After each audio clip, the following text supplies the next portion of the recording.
Assalomu alaykum. Revo podkast. Siz tomosha qilayotgan podkast o'ylaymizki, hamma uchun birdek manfaatli va foydali bo'ladi. Bugungi mehmonimiz Xiva shahridagi Prezident maktabi direktori Sattorbek Yo'ldoshev. Assalomu alaykum. Assalomu alaykum. Sog'liklaringiz yaxshimi? Yaxshimi? Bugungi suhbatimizni anchadan beri rejalashtirgan edik va biz sizni Revo studiyasida ko'rib turganimizdan xursandmiz. Revo podkast loyihasini ko'zlagan bitta maqsadi bor. Bu ham bo'lsa jamiyat uchun, odamlar uchun foydali bo'lgan yaxshi suhbatlarni tashkil etish. Va bugungi mavzu eng muhim mavzu. Chunki hozir hamma farzandim qayerda o'qiydi ekan, ertaga kim bo'ladi ekan, matematikani qanday o'rganadi ekan yoki qayerda o'qisa ko'proq imkoniyatlar eshigi ochiladi ekan degan o'yda. Ota-ona sifatida xususan men ham shunday. Hamma farzandini Prezident maktabiga kirishini xohlaydi. Prezident maktabiga 5-sinfda olinadimi o'quvchi? 4-sinf tugatib 5-sinfda topshirishadi. Prezident maktabi o'quvchisi bo'lish qiyin ekanligini ham hamma tushunib qolgan. Xuddi bundan oldin xususiy universitetlar takomillashmasidan oldin oliy o'quv yurtlariga kirish qanchalik qiyin bo'lgan bo'lsa, hali ham eslaymiz, universitet talabasi bo'lgan farzandini bu yutug'ini ko'rgan ota-ona to'y bergan. Shunaqa vaqtlarda ham o'tkazdik.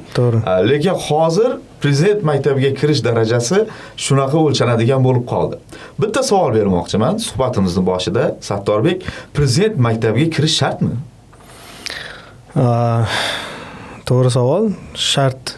Endi bir narsada O'zbekiston Respublikasida umumiy ta'lim majburiy.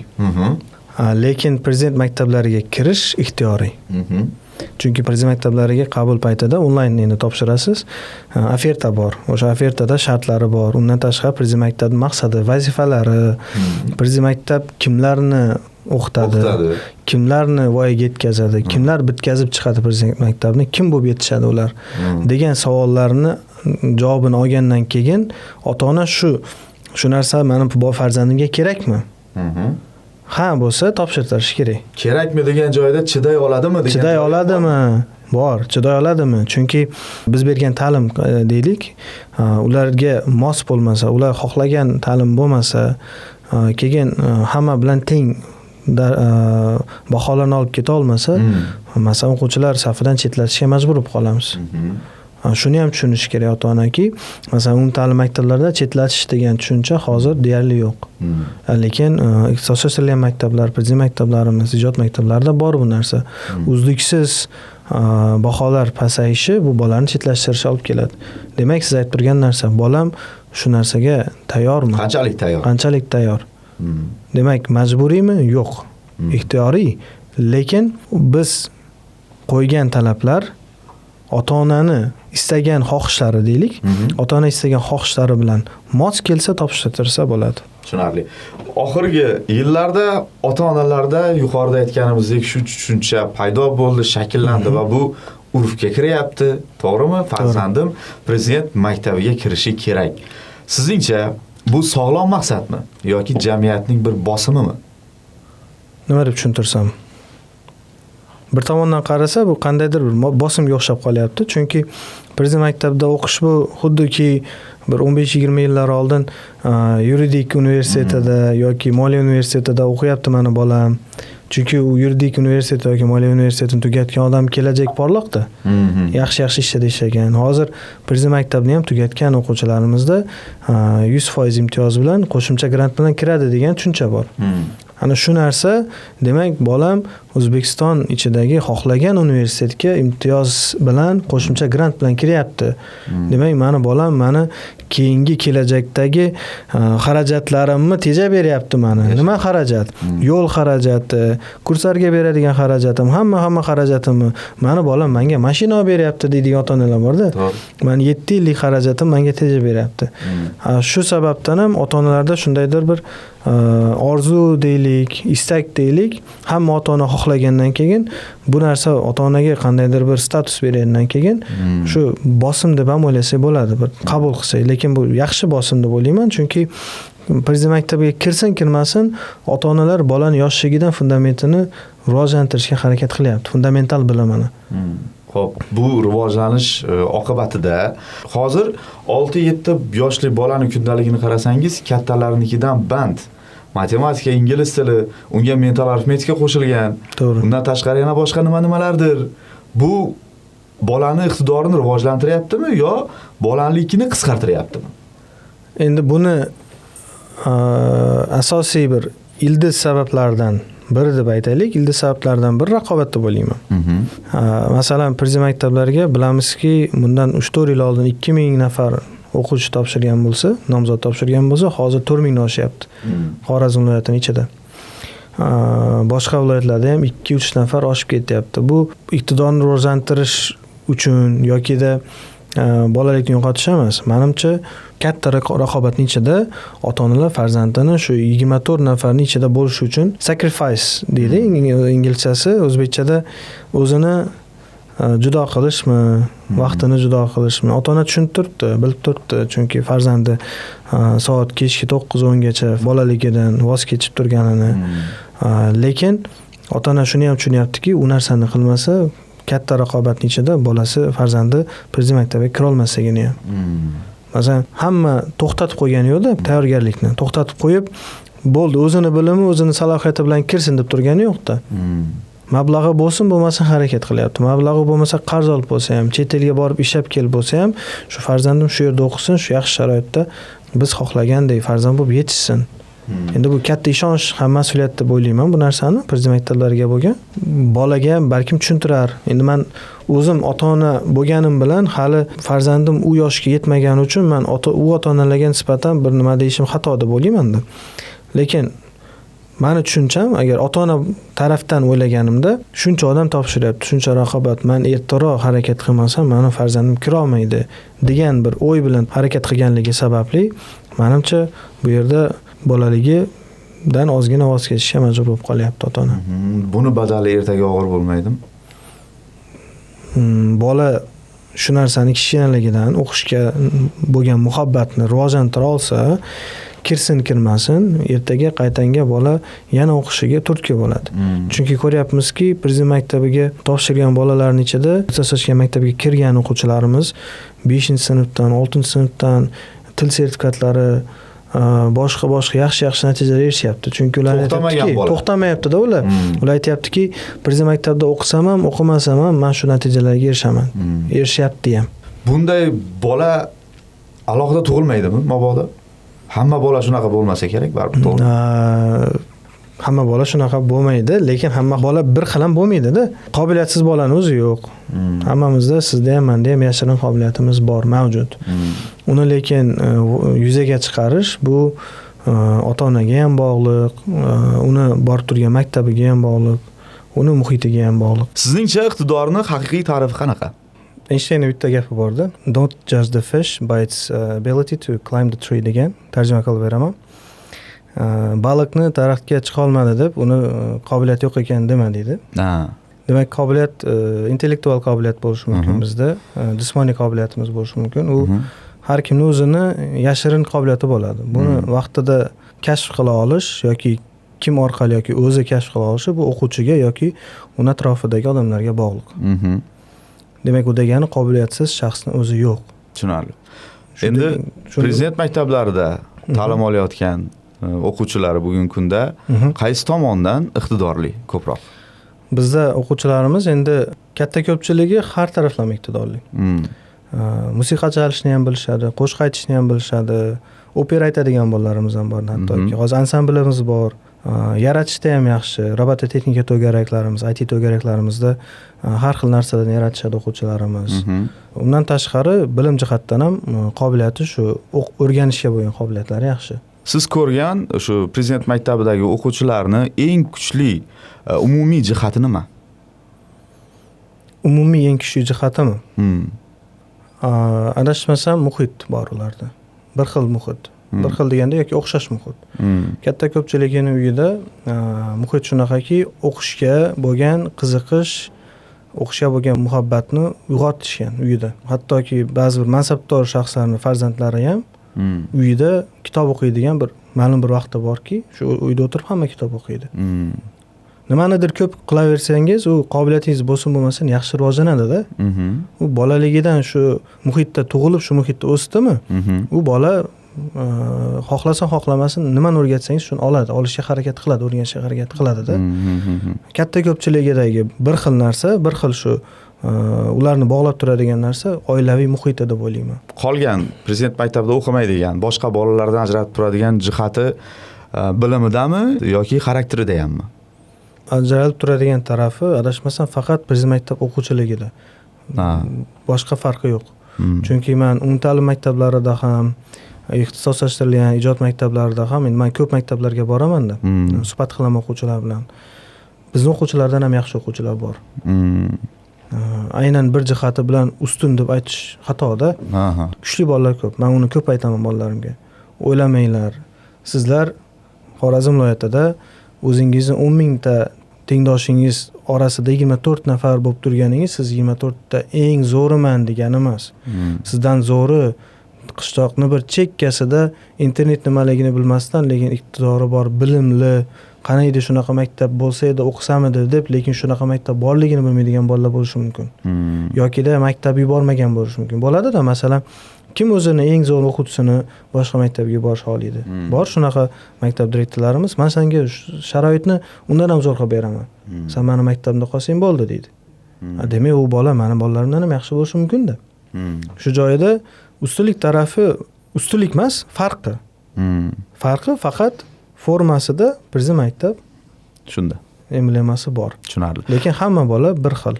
Men uchun alohida bolani o'zi yo'q. Prezident maktabi Xivada tashkil etilganidan beri shu yerda faoliyat yuritasiz, to'g'rimi? Albatta. Qancha yil bo'ldi? 7 yilga to'ldi. 7 yil bo'ldi. 7 yillik kuzatuvlaringiz natijasida zo'r natija ko'rsatgan bolalarni keyinchalik nima qiynaydi? Men o'ylayman, ularni keyinchalik qiynaydigan narsa boshqa muhitga tushib qolishi. Prezident maktabda ular bir-biridan o'zish uchun ham harakat qiladi-da. Hammasi intellekt jihatlama, o'ziga yarasha bilimi bor, salohiyati bor bolalar bo'lgandan keyin bir-biridan o'zish uchun ham yaxshi natijalarga qilishga harakat qilishadi. Lekin boshqa joyga borib qolsa, u aynan shu muhitni ko'rmasligi mumkin. Oddiy bir misol, TTA, Toshkent tibbiyot akademiyasi, Toshkentdagida o'qiydigan o'quvchilarimiz aytayaptiki, biz bularga moslasha olmayapmiz yoki bular bizga moslasha olmayapti. Ustoz, biz qiynalyapmiz. O'ziga o'xshagan, masalan, shu muhitdagi odamlar bilan o'qimagan uchun shu eng qiyin taraf shu ularga. Hamma o'qiyman deb yopishib, harakat qilib, natijani zo'rini qilaman deydigan butun bir guruh nima-yu, bir 50 ta odamlik guruhning ichida bir 4 ta 5 tasi harakat qilyapti, qolganlar qilmayapti. Oqimga qarshi suzish qiyin bo'lib qoladi ularga. Ana shu qiyinchilik. Ular prezident maktabida aynan hamma birga harakat qiladigan muhitda tarbiyalanadi, to'g'rimi? Albatta. Hamma izlanyapti, hamma o'qiyapti, atrofda hammasi zo'r, qaysidir ma'noda hamma intilyapti. Katta ko'pchiligi harakat qiladi. Tushunarli. Harakat qilmaganini ham tortishga harakat qilishadi. Prezident maktablari uchun hozir imtihonlar davri, to'g'rimi? Albatta. Bu birinchi bosqich o'tkazildimi? Birinchi bosqich 25-iyunda respublika bo'yicha 14 ta hududda hammaga bir vaqtda bo'ldi. Bir smenada bo'ldi bu safar. Ikkinchi bosqichimiz endi shu oyni 17-iyulda. Xiva shahridagi prezident maktabiga nechta nafar bola topshirdi? 4300 dan ortiq. 24 nafar olinadi. 4300 dan ortiq bola hujjat topshirgan, imtihonlarda qatnashgan. Ikkinchi bosqichga nechta nafar o'tadi? Ikkinchi bosqichga shu hozir matematika qismida eng yuqori ball olgan 480 nafar, bir o'ringa 20 nafardan to'g'ri keladi shunda. Tushunarli. Prezident maktabining imtihoni bolaning imkoniyatlarini o'lchaydimi yoki faqat shu paytdagi tayyorgarligini tekshiradimi? Yaxshi savol.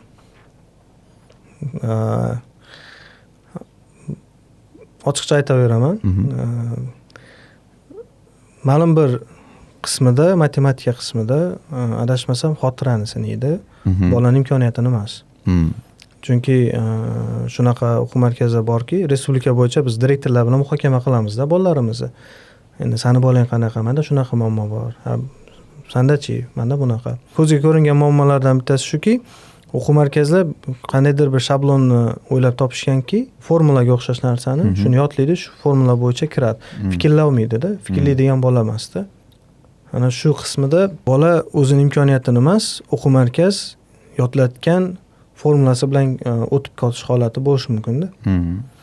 Shuning uchun 100% imkoniyatni sinay oladi deb ayta olmayman. Lekin ikkinchi bosqichda tanqidiy fikrlash muammoyichi qismi bor. U ma'lum bir miqdorda bolani IQ-sini sinaydi. Biz yaqinda taklifini berib kelganmiz. keyingi yildan bu sir emas aytsak bo'ladi.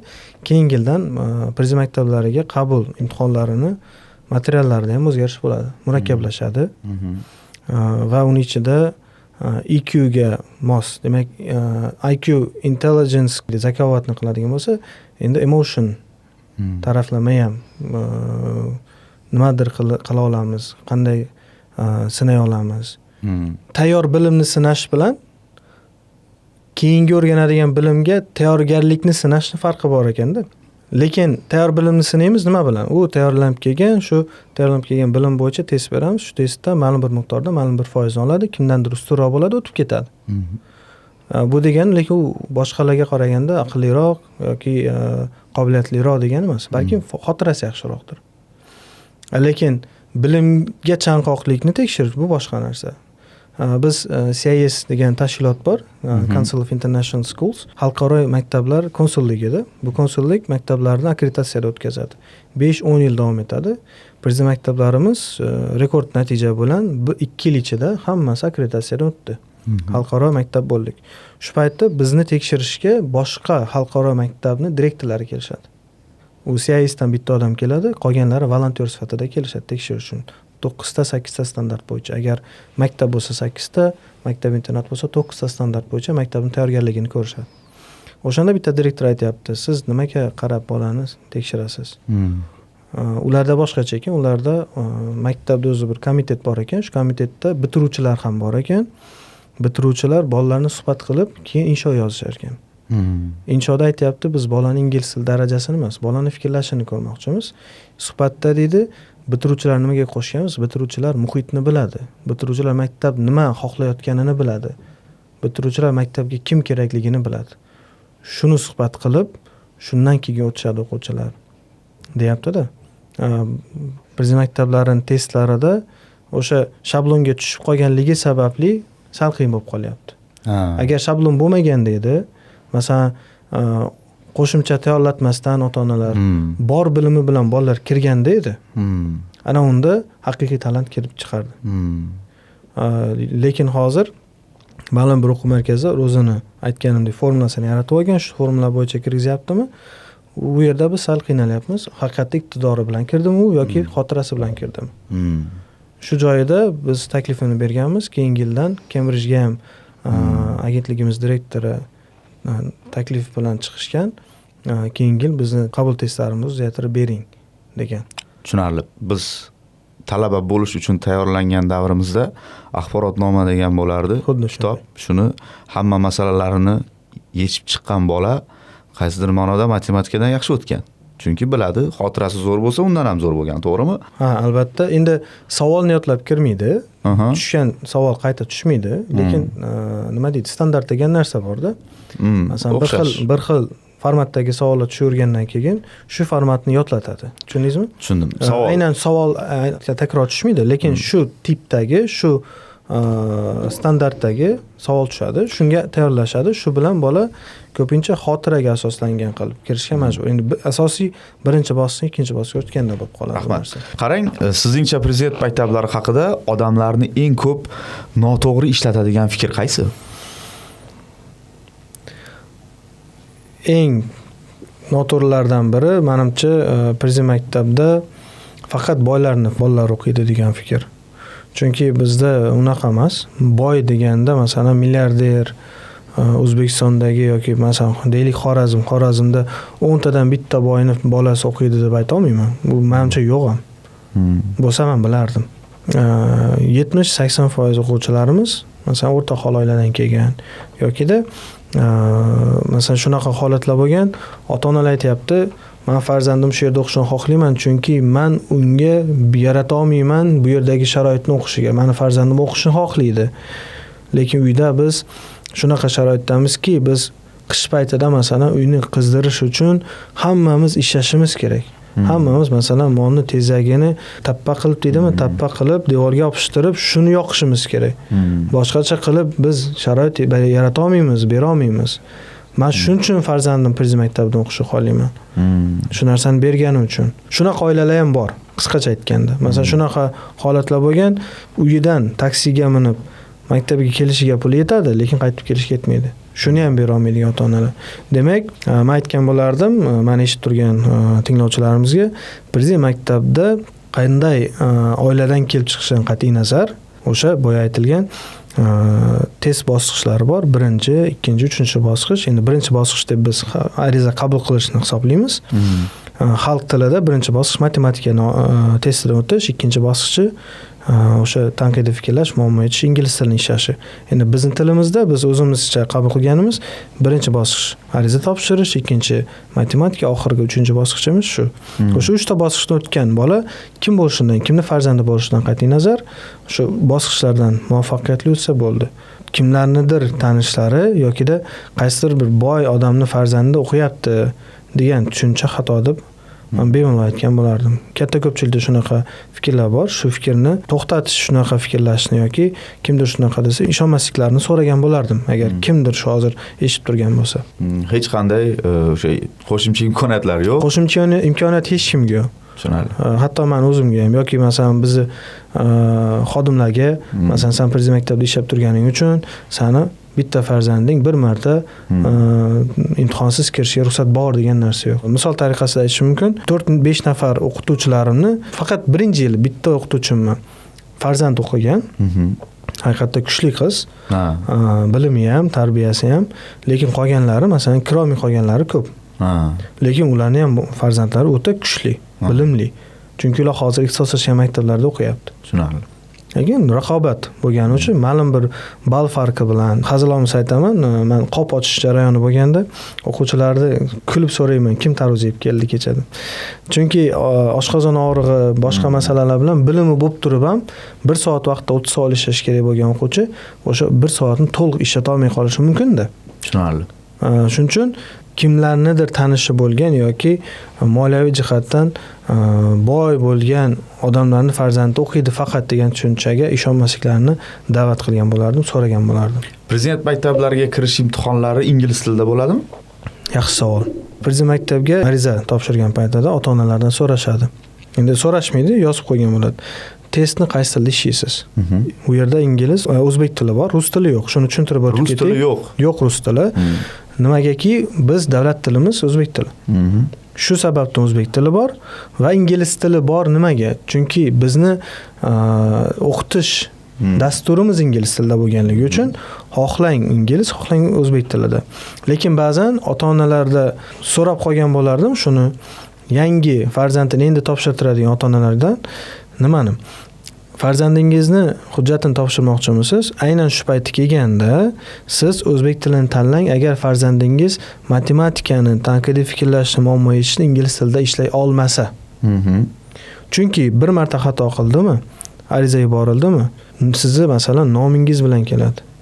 Masalan, Bekzod Xolmuratov bo'lsa, deylik. Bekzod Xolmuratov nomiga ingliz tilini tanlagan bo'lsa, ingliz tilida savollar keladi. Shuning uchun tanlaganda ham xatolik qilmaslik kerak. Ko'pchilik odamlar panetlarimiz bor, mana o'sha yerlarda tez-tez pul ishlashga harakat qilib, shoshilib ishlab tashlashadi-da. Ana o'sha paytida xatolik bo'lib qoladi. Agentlik buni tushunadi. Ba'zan agentlik rahbarimiz o'zi ham aytadilar, nimani?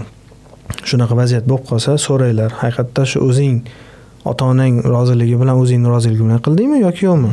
Yo'q bo'lsa, o'tgan yil bo'lgan shu holat 10 ta o'quvchi ingliz tilida ishlayman deb tanlagan ekan. Lekin ularni 9 tasi ingliz tilida ishlamaydi. Bittasi ishlayman dedi, bitta qiz ishlayman, men o'zim ish xohladim dedi. Demak biz nima qildik? Zaxiramizda bizda zaxira savollar keladi. Shu savol lekin ism familiyasi keladi bu payt. O'sha paytda zaxiradan o'zbekchani berib, dalolatnoma qilib, mana texnik xatolarga yoki e'tiborsizlik bilan ingliz tilini tanlab qo'yganligi uchun, lekin ingliz tilida ishlamaganligi uchun, deylik 10-guruhdagi 9 nafar o'quvchimizga biz o'zbek tilida test materiallarini berdik. Tushunarli. Lekin qisqacha aytganda shu ikkita til faqat o'zbek, ingliz tillari. Rus tili yo'q. Rus tili yo'q. Ixtisoslashtirilgan maktablar bilan prezident maktabi o'rtasidagi hozirgi alohida bir farqli jihatlar qaysida? Farqli jihati katta emas. Chunki bizni deyarli baholash tizimimiz ham bir xil. Prezident maktabida qanday baholash tizimi bo'lsa, shuni moslashtirgan holda, milliylashtirgan holda ixtisoslashtirilgan maktablarda qilishyapti. Chet ellik pedagoglar bor demasak. Farqi chet ellik pedagoglar ham endi kelishyapti. Nimagaki, hozir STEM fanlar o'qituvchilari B2 darajada yoki IELTSdan 6 va undan yuqori darajada matematika, fizika, ximiya, biologiya, informatika fan o'qituvchilari ingliz tilida dars bera oladigan bo'lsa, prezident maktabda o'qitishi shart emas, dars berishi shart emas. Masalan, agentlik ruxsat beryapti nimaga? Cambridge sinflari ochishga. Qayerdaki o'zimiz mahalliy o'qituvchilar ham Cambridge sinflarida shu Cambridge dasturi bo'yicha o'qitadi. Hozir demak, xodimlar, masalan, o'qituvchilarimiz o'zi shu narsani xohlab, men prezident maktab dasturi bo'yicha o'qitish xohlayman desa, hamma ixtisoslashgan maktab o'zi xohlasa shu Cambridge sinflari yoki Cambridge maktabi bo'la oladi. Hozirda bor ham, adashmasam, Qoraqalpog'istonda ixtisoslashgan maktablarda bor, Samarqandda bor, bizda tayyorlanishyapti, Urganchda, Xonqada, deyarli hammasi tayyorlanishyapti, chunki buni yaxshi tarafi ingliz tilida yangi kelgan materiallar bilan STEM fanlarni o'qitishyapti. Bu degani bolalarimiz o'sha fanlarni dunyo bo'yicha raqobatbardosh bo'lib o'sa oladi. Faqat o'zbek tilidagi materialni emas yoki mazmun, kitob mazmunini emas, butun bir dunyo tushunadigan qilib. Shu jihatdan ayta olamanki, ixtisoslashtirilgan maktablar bilan prezident maktablarda farq deyarli yo'q. Bor, lekin kam. Alohida tayyorgarliksiz 4-sinfda o'qiyotgan bola prezident maktabiga kira oladimi? Oldin bo'lgan, lekin hozir menimcha qiyinroq. Baribir hamma prezident maktab haqida ma'lumotga ega emas edi. O'quv markazlari ham kam edi. Bori ham masalan xalqni hamma bolasini o'qita olmasdi. O'sha payti haqiqiy o'zida iqtidori bor, o'zi harakat qilgan bolalar ham kirgan paytlar bo'lgan. Hech qanday hech kim yordamisiz tayyorlangan o'zi qo'shimcha. Lekin hozirda menimcha yo'q deb ayta olmayman, lekin ehtimollik nazariyasi kamroqda, bu bunaqa bo'lish holati. Tayyorlanish kerak. Chunki ota-onalar hozirda 3-4-sinfdan xuddiki oliy ta'limga tayyorlanayotgandek tayyorlantirishyapti farzandlarini. Hattoki shunaqa holatlar bo'lyapti, o'qituvchilar aytgan, farzandingiz o'sha hozir iqtisod universitetiga kiradigan darajada bilimli. Yo'q, prezident maktabiga kira olmaydimi? Shunaqa holatlar ham bo'lgan. Rahmat. Bugungi kunda ko'cha-kuyda yuramiz.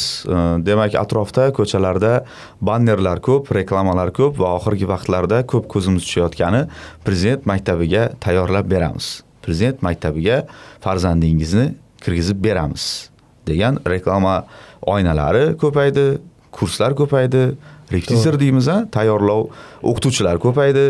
Ular rostdan ham prezident maktabiga farzandimizni kiritib beradimi? Endi menimcha xabar xato bu yerda. Nima deydi? Inglizcha aytadi-ku, wrong message deydi. Xato xabar ketgan. Ota-onaga kiritib beramiz bilan kirishiga yordam beruvchi materiallarni beramiz. U reklamada sig'may qoladi-da, menimcha, balkim shunaqadir, lekin kiritib bera olmaydi hech qaysisi. Kiritib berish degani ular yordam beradi kirishiga degani. Kirishi uchun biz ishonchli materiallar bilan o'qitib bera olamiz. Deyishi menimcha to'g'riroq bo'ladi. Bu yerda aytmoqchi bo'lganim, o'zini metodi bor, uni ham, to'g'rimi? Har qaysi endi o'zicha metodi bor. O'sha metod bilan o'qigan har qanday bola kirmayapti-ku prezident maktabiga. To'g'ri. Keyin bitta qiziqarli voqea. Men o'quv markazlarini shu 1 yil ichida Xiva prezident maktabiga nechta bola kirganini qiziqib so'ratib ko'rdim-da. Bir 10 tachasi hammasi aytyapti. Mendan 5 ta kirdi, mendan 6 ta kirdi. Endi deylik 4 tadan kirsin hammasidan. Kamida 5 ta 6 ta deyapti-ku. 4 ta kirganda ham 10 tasidan 40 tasi kiradimi menga? U 24 ta oladigan bo'lsa, 16 tasi qayerda? Demak, ota-onalarga bo'lgan nima bo'lardi, masalan, tavsiyam bo'lgan bo'lardi. Meni o'quvchim kirdi. Meni 6 ta o'quvchim kirdi prezident maktabiga, 7 ta o'quvchim kirdi desa, so'rasin, qani qaysi o'quvching kirdi? Kim u? Qaysi maktabda o'qigan? Kerak bo'lsa shu maktabga borsin. So'rasin ota-onasidan. Shu o'qitdimi haqiqatdan ham? Chunki biznes bo'lib ketgan. Ochiqcha aytish kerak, yaxshilari ham bor. Lekin biznes qilib qo'ygan ham ko'p. Chunki hozir hatto kimdir prezident maktabiga kirgizamiz deb yaxshi reklama qilsa, ota-ona beradi-da. Ota-ona umidvor. Umidvor. Ota-ona umidvor, bolasi kirishni xohlaydi. Shu kim kirgizaman desa shunikiga olib boradi. Beradigan bilimimizga, metodikamizga kafolat bera olamiz, lekin farzandingizni kirgizib berish bizning bo'ynimizda emas. Lekin mana shu bilim, mana shu tajribamiz bilan 3 nafar o'quvchimiz kirgan. Bu Quronboyev Adomboy masalan. Shu 3tasi kirganman mening o'quv markazimdan deb isbotlab bersin ota-ona. Lekin isbotlay olmasdan faqat jar solib kirgizamiz, zo'r tayyorlaymiz deb shuncha odam yig'ib 100 ta 200 ta odam yig'adi. Ularning o'zidan 24 tasini kirgizishsa, qolgan ota-ona nima deydi? Nimaga sen 24 tasini kirgizib buni kirgiza olmading? U sal mantiqqa ham to'g'ri kelmaydi. Qay tarafdan qarasangiz ham mantiqqa to'g'ri kelmaydi. Shuni ta'sirida ota-onalar sizningcha farzandiga ko'proq nimani noto'g'ri yuklayapti? Menimcha katta mas'uliyatni yuklayapti. Sen shu kiradi degan joyga olib keldingmi, sen kirishing shart. Degan bir tushuncha bo'lib qolsa, demak bola hali voyaga yetmasdan turib shuncha katta mas'uliyat. Ertaga keyin sindirib qo'yish ehtimoli bo'ladi bolani. Senga shuncha pul sarfladim, endi prezident maktabiga kirishing shart. Bu motivatsiya emas, bosimga o'tib ketdi-da. To'g'ri. Bo'ladi shu holat. Bolada zo'r IQ bo'lishi mumkin, lekin bu bosimdan keyin harakat ham o'xshamay qoladi-da. To'g'ri. Yaxshi maktab, yaxshi kelajak deganimi?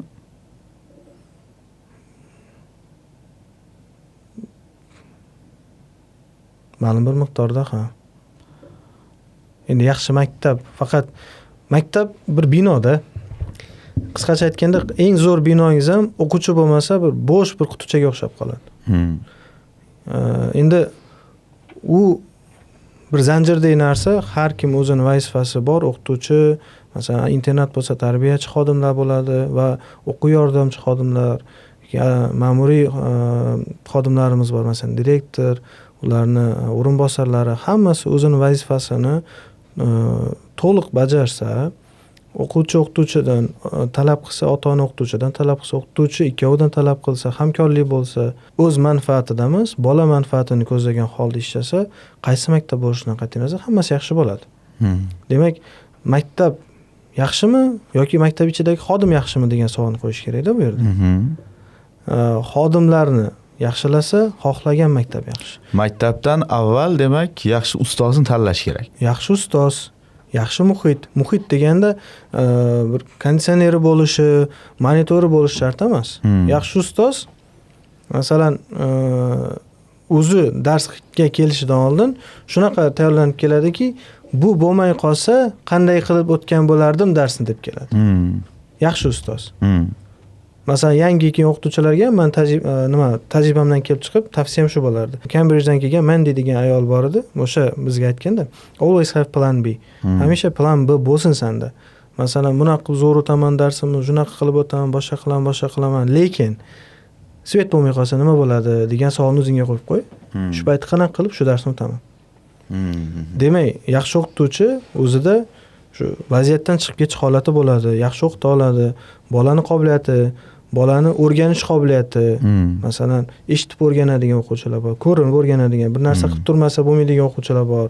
To'g'rimi? Shu vaziyatdan kelib chiqqan holda o'quvchilarni inklyuziv ta'lim deymiz uni, hammani o'zi ichiga olgan ta'lim qilib beradigan o'qituvchi qayerda ishlashidan qat'iy nazar o'quvchini yaxshi chiqarib beradi.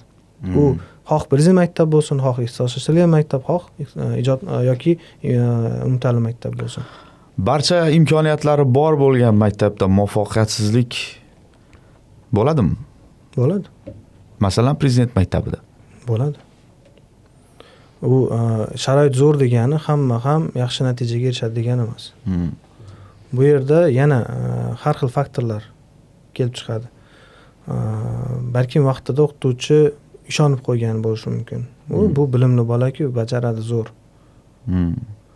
Balkim o'quvchilarda masalan hamma havas qiladi-ku prezident maktabga o'qitish. Prezident maktab o'quvchilari ham ba'zan umumta'lim farzandlar o'quvchilarga havas qilib qo'yadi-da. Chunki ular xohlagan payt xohlagan joyda o'tirishi mumkin, telefon ishlatish mumkin. Masalan, biz maktabda ekranli telefon ishlatishga ruxsat bermay qo'yganmiz. Ruxsat yo'q hech qaysi prezident maktabimizda. Masalan, bu yaxshi maqsadda. Ularni ertaga vaqtini ko'proq o'qishga, izlanishga qilish uchun qilingan. Lekin ularning tengdoshlarida bu narsa bo'lib erkin ishlatayotgani bularga erkinlikni qisib qo'ygan deb tuyuladi-da. Bizning o'quvchilarimizda. Shu fikr bilan ba'zan o'qishga bo'lgan qiziqish ham yo'qolish holatlari bo'lib turadi. Tushunarli. Tashqi muhitga havas qilish. Lekin ular bilmaydiki, masalan, ularga tashqi muhitdan qanchadir odam ko'proq havas qilishini. Men ko'p ta'kidlayman o'quvchilarimga. Sen maktab ichida prezident maktab o'quvchisi emassan. Sen maktab tashqarisida ham, maktabni tugatgan paytingda ham prezident maktab o'quvchisisan. Sen har bir qilgan ishing shu prezident maktab o'quvchisining olgan tarbiyasimi degan narsani olib keladi.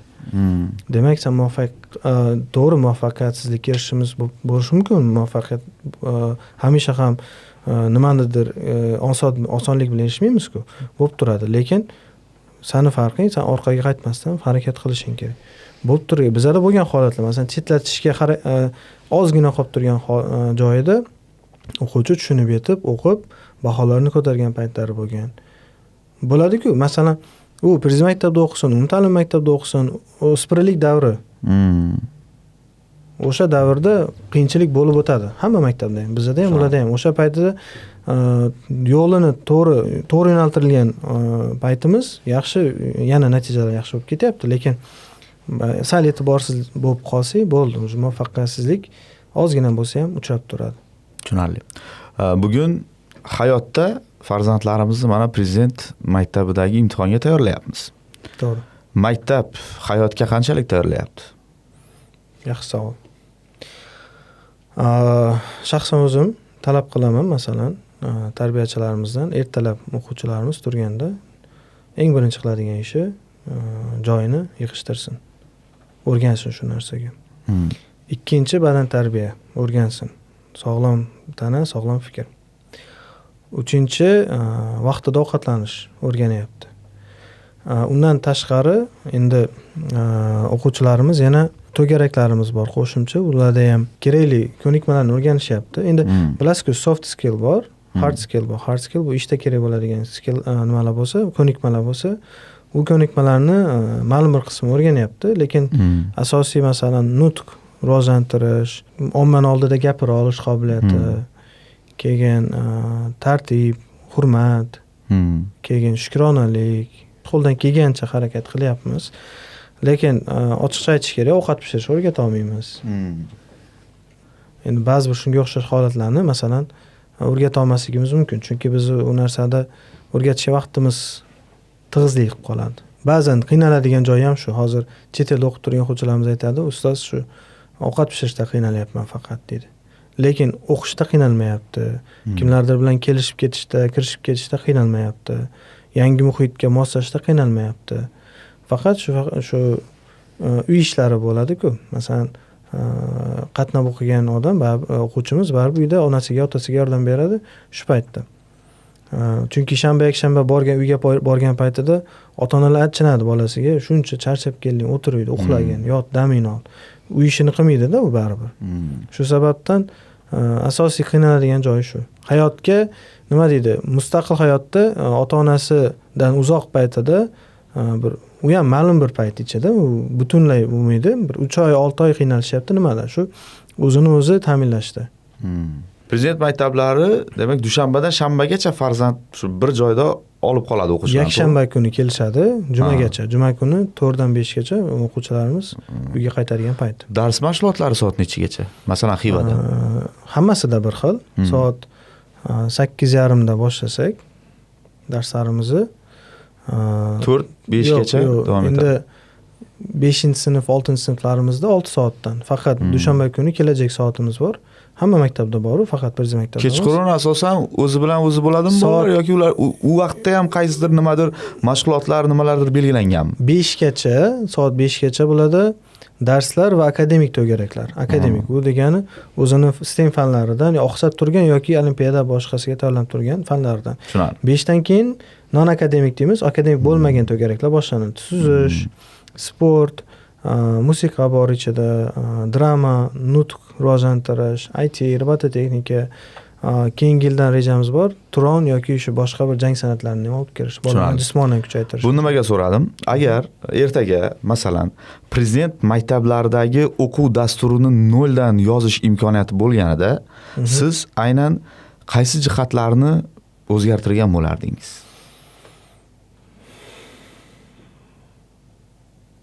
Qiyin savol. Birdan o'zgartirish qiyin. Xo'p, boshqacharoq qilgan bo'lardingiz, masalan, qaysi jihatlar? Kun tartib bo'yicha ham Sanpin normalari bor, bilasiz. Sanpin normalarini ekspertlar mendan yaxshi biladi. Shu ekspertlar qo'yib bergan. Ularga e'tiroz berishimiz xato bo'ladi deb o'ylayman. Endi balkim masalan prezident maktablarda shunaqada bizga berilgan maqsad bor. Agentlik, undan tashqari vazirlik, undan tashqari hurmatli prezidentimiz shu o'quvchilarimizdan kutgan umidlari bor-da, maqsadlari bor, shunaqa bo'lib yetish kerak.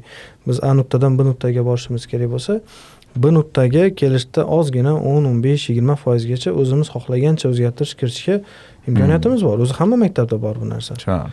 Biz qo'limizdan kelgancha qila olamiz bu narsani. Demak, bu degani hozir direktor, maktab direktori, masalan shaxsan o'zim nimadir kerak bo'lsa, o'zgartirish kerak bo'lsa, hozir vaqtida o'zgartirib, xato bo'lsa to'g'rilab, foydasi bersa yana davom etib kelyapmiz. Tushunarli. Shu sababdan ayta olamanki, menimcha o'zgartirishga asos bo'ladigan bir holat yo'q. Nimanidir o'rniga boshqani qo'shish menimcha yana boshqa oqibatlarga olib keladi. Hozircha o'zini nima deydi, ta'sirini, yaxshi ta'sirini ko'rsatib kelyapti. Natijasini ham beryapti. Endi tushunmaydigan holatlar bo'ladi. Masalan, bizni xalq yaxshi ovqat yeydi, to'yib ovqat yeydi-da. Lekin ta'lim muassasalarida belgilangan menyu bor, belgilangan gramovkasi bor. Shu bo'yicha ovqat beramiz. Endi 5 mahal ovqat bo'lsa, ota-onalarning eng katta e'tirozi ham ovqatdan. Masalan, buni o'zgartirish hamisha so'rashadi. Bufet ochishni so'rashadi yoki produktda kirizishni so'rashadi ko'pincha maktabga.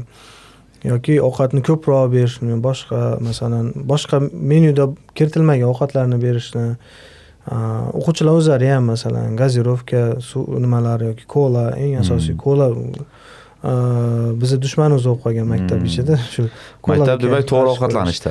To'g'ri ovqatlanishini masalan belgilab berilyapti, lekin ota-ona uyda bergan ovqatidan masalan kaloriya yaxshiroq bo'lgani bilan, lekin to'yimli emas degan e'tiroz bilan masalan shuni o'zgartirishimiz xohlaydi katta ko'pchilik ota-onalar. Bu nafaqat Xiva prezident maktabida, ixtisoslashtirilgan maktablar va boshqa viloyatlarimizdagi prezident maktablarda ham shu ahvol. Ota-onalar faqat uydagi ovqat bilan bir xil emas degan nima deydi, murojaat bilan kelishadi. Shu narsani qandaydir bir agar Sanpin bo'yicha ekspert bo'lganimda balkim shuni o'zgartirardim. Yana bir narsa aytishim kerak. Meni qo'limda bo'lsa, sal moslashtirardingiz. Moslashtirardim. Nimaga? Masalan, muhitga moslashtirardim. Balkim Qashqadaryo bo'lsa, tandir go'shtmi deyman. Bizda masalan mumkin emas narsalar, ovqatlar bor. Masalan, tuxum barak mumkin emas. Qovurilgan baliq mumkin emas, lekin Xorazmda hamma qovurilgan baliqni yaxshi ko'radi.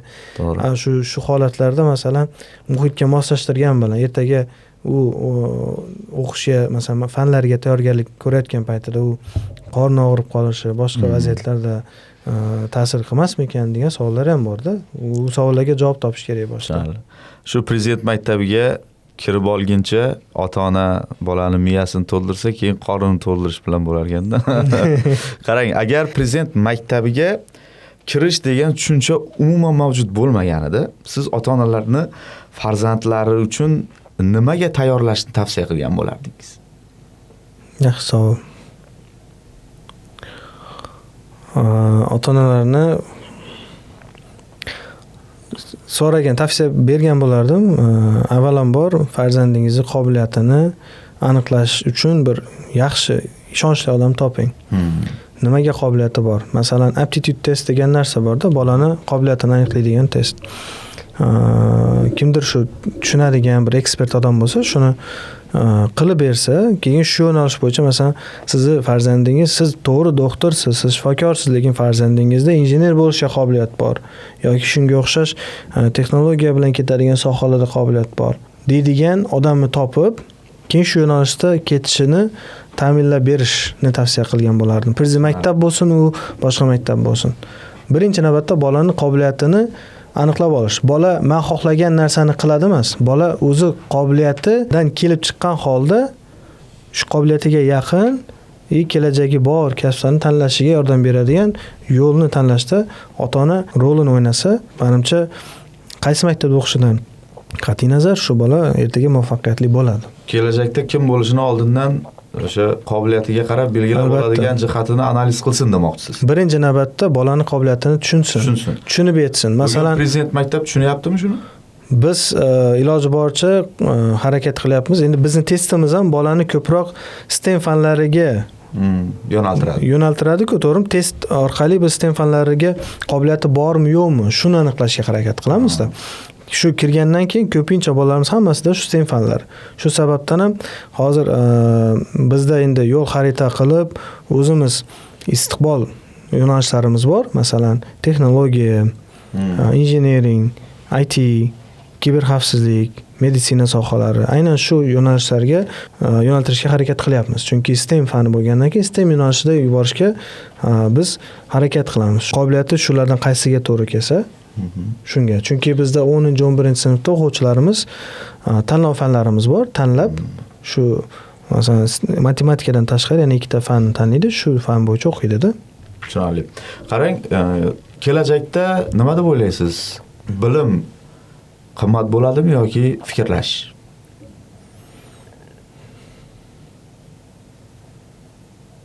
Endi bilim bo'lmasa fikrlab ham bo'lmaydi-da. Ba'zi bilim bo'lishi kerak deb o'ylayman. Masalan, qandaydir bir bilimga asoslangan holda fikrlash. Chunki subyektiv fikrlash bor, obyektiv fikrlash bor, buni yaxshi bilasiz. Masalan, men o'zimni qandaydir, masalan, mana shu globusga qarab turib, bu chiroyli ekan degan bu subyektiv fikr. Lekin buni obyektiv fikrlashda, masalan, bilimimga asoslangan holda fikrlashni boshlayman-da men. Masalan, maktablardagi o'quvchilar ko'proq bilim bilan bo'yayaptimi yoki birovlarga o'xshamaydigan fikrlar bilanmi? Ularni fikrlashi o'zgacha. Ba'zan nima deydi, bir gap ko'p, yarim gap kam, 0.75 gap topolmay qolasiz. Bizdan yaxshi fikrlab qolishadi ba'zan. Eng qiyin shu ishlashimiz ularni fikrlashini, ularni nima deydi, relsiga tushib olish. Demak, ular ertaga fikrlashini baribir qimmatroq sotadi. Sotishyapti ham. Chunki hozir birinchi bitiruvchilarimiz hozir yaxshi ishlarda, yaxshi maoshlar bilan ishlashyapti. Hattoki vazirliklarda ham ishlashyapti. Zo'r. Prezident maktabida o'qiydigan bolalarni muvaffaqiyatli bolalar deymizmi yoki baxtli bolalar deymizmi? Omadli bolalar. Chunki ular o'ziga o'xshagan boshqa tengdosh bilimi teng bo'lib turgan o'quvchilardan ma'lum bir jihati bilan ustun kelib Prezident maktabiga kirib qolgan. Omadi bor bolalar, qandaydir bir nazar tushgan bolalar, shu nazardan to'g'ri foydalanish kerak bo'lgan bolalar deb aytaylik-da.